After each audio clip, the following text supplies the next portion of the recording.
All right, here's a fascinating poll highlighted by Michael Moynihan of Vice News, but this is a poll from 1997.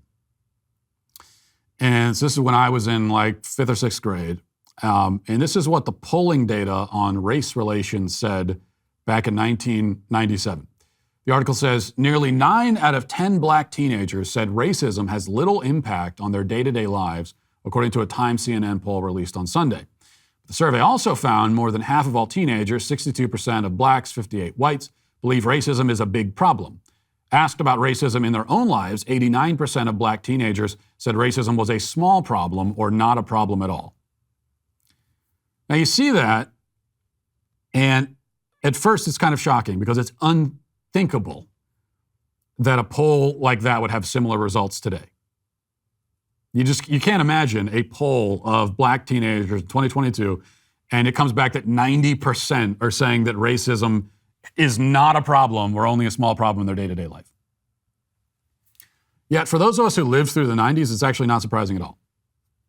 Because race was not an issue in the 90s like it is now. I'm not saying it was perfect, okay? And I made this point on Twitter, and there were a lot of people that responded and said, whoa, what are you talking about? What about the Rodney King riots? And what about OJ and all this? Yes, all that happened. We're not saying that it was perfect, that there was perfect harmony, that we were living in a post-racial utopia. No one is saying that. That's never going to happen. It's impossible. What I'm saying is that in the 90s, that's when we got the closest to racial harmony that we've ever been. And we've been going backwards ever since. Which isn't to say that it was perfect, but we got as close as we're going to get. 9 out of 10 black teenagers in the 90s saying that racism does not affect their daily lives. That proves the point. And again, doesn't surprise me because I was a kid in the 90s and I can remember that it just was not, it's not that race never came up, but it wasn't this overriding concern. It wasn't suffocating everyone. And you could tell jokes and there were, and you could just kind of live your life and you didn't have racial issues constantly shoved down your throat. And there was not this focus, even in the school systems, on convincing kids. If you're a black kid, well, convincing them that you're oppressed, you're a victim. There was a little bit of that, not nearly like there is today. There wasn't nearly as much white guilt foisted on the white kids. If you're a white person, then you're automatically a racist. You have to beg forgiveness for what your ancestors allegedly did. So compare that to today. I couldn't find this exact question asked in the last year or two, but you could piece it together from other questions. There was a Gallup poll in 2021 showing how many black versus white Americans say that race relations are good, either somewhat or very.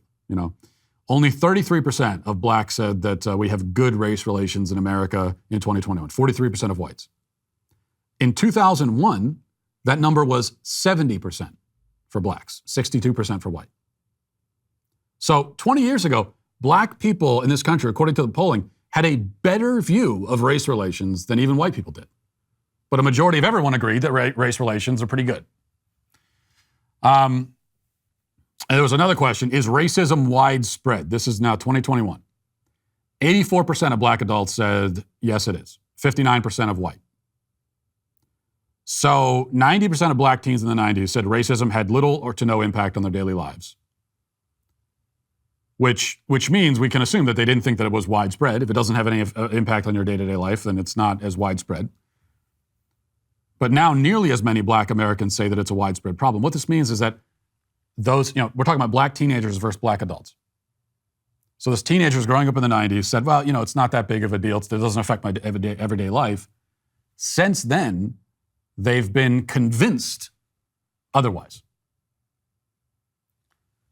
And that's because there has been a concerted effort on the left to destroy all of the progress that had been made and to take us backwards. They realize that racial strife and disharmony is better for them, easier to exploit. Hey, I know you're craving some more Matt Walsh Show content. Well, I have some great news for you. If you head over to dailywire.com and subscribe now, you can watch or listen to my full show. You can also listen to my podcast on Spotify, Apple Podcasts, or wherever you get your podcasts. I'll see you there.